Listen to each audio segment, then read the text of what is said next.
मंडला जिले की बिछिया एसडीएम ने नए साल को लेकर अहम एडवाइजरी जारी की है, जिसमें उन्होंने कान्हा नेशनल पार्क के आसपास आतिशबाजी और डीजे को प्रतिबंधित किया है। साथ ही नियमों के उल्लंघन पर कार्रवाई की चेतावनी दी गई। मंडला जिले के कान्हा टाइगर रिजर्व में आगामी 5 जनवरी तक के लिए आतिशबाजी, तेज लाइट सहित ध्वनि विस्तारक यंत्रों का उपयोग प्रतिबंधित किया गया है।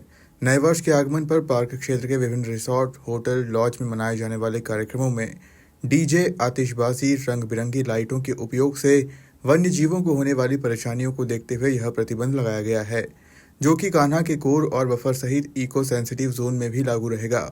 कान्हा टाइगर रिजर्व के डिप्टी डायरेक्टर पुनीत गोयल ने बताया कि नए वर्ष की छुट्टियों में बड़ी संख्या में पर्यटक कान्हा आते हैं, तो ऐसे में कभी कभी ध्वनि प्रदूषण के किस्से भी सामने आते हैं। पार्टी में डीजे बजाने से वन्य जीवों को परेशानी होती है। एसडीएम बिछिया सोनाली देव ने बताया कि जारी प्रतिबंधात्मक आदेश के उल्लंघन की शिकायत मिलने पर वैधानिक कार्रवाई की जाएगी। टाइगर रिजर्व जैसा आप जानते हैं कि एक प्रसिद्ध टाइगर रिजर्व है, इसमें लोकप्रिय है और विश्व भर से, देश भर से सैलानी इधर आते हैं। तो जितने भी, और खासकर अभी नए वर्ष का समय है जिस समय सभी की छुट्टियां होती हैं, तो काफ़ी बड़ी संख्या में लोग यहाँ पे पर्यटन के लिए आते हैं। ऐसी स्थिति में लाजमी है कि कभी-कभी ध्वनि प्रदूषण के किस्से भी सामने आते हैं कि लोग डीजे बजा रहे हैं या पार्टी में अधिक ध्वनि के यंत्र इस्तेमाल कर रहे हैं, जिससे वन्यजीवों को परेशानी होती है और वन्यजीव के आवास में व्यवधान उत्पन्न होता है। तो इस वर्ष सबसे पहले हमने लॉज एसोसिएशन वालों के साथ बैठक करी। वहाँ से भी काफ़ी पॉजिटिव रिस्पॉन्स आया कि हमको ध्वनि प्रदूषण पे रोक लगानी है, उस पे अंकुश लगाना है। और उन्होंने भी अपनी तरफ से तत्परता दिखाई कि हम इसको सुनिश्चित करेंगे कि कोई ध्वनि प्रदूषण ना हो। साथ ही साथ फिर प्रशासन से भी इसमें सहयोग लिया गया और जो संबंधित एसडीएम्स हैं, उनके द्वारा प्रतिबंधात्मक कार्रवाई की गई है इस नववर्ष के समय में, ताकि कोई भी तेज ध्वनि का यंत्र इस क्षेत्र में इस्तेमाल ना हो जो हमारा इको सेंसिटिव जोन है, तो वन्य जीवों को परेशानी ना हो। कान्हा नेशनल पार्क में अभी नए साल की बहुत सारी सेलिब्रेशंस और शादियों का सीज़न चल रहा है, जिसमें हमने देखा है कि इको सेंसिटिव जोन होने के बाद एवं कोर और बफर एरिया लगने के बाद खूब सारी आतिशबाजी होती है एवं लाउड स्पीकर पे ध्वनि प्रदूषण भी हो रहा है।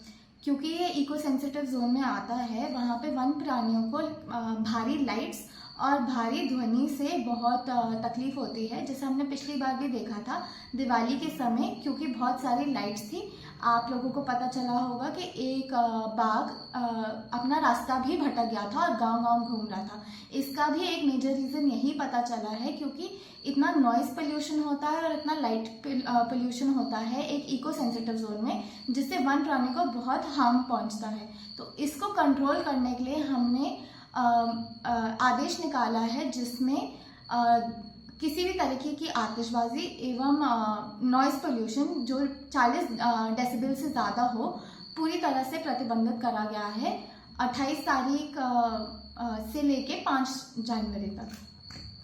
इसमें जो आदेश जारी हुआ है, ये धारा 163 बीएनएसएस, जो कि पूर्व में धारा 144 सीआरपीसी होती थी, उसके तहत जारी किया गया है, जिसमें अगर इसकी अवहेलना होती है तो 2 तरीके से कार्रवाई होती है। कोई भी व्यक्ति इसकी अवहेलना का सूचना एसडीएम ऑफिस में दे पाएगा या फिर किसी एग्जीक्यूटिव मैजिस्ट्रेट को दे पाएगा, या मतलब कि तहसीलदार ऑफिस में भी दे पाएगा।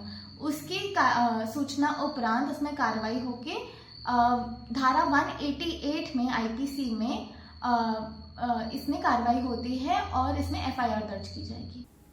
मंडला से सलीम खान की रिपोर्ट।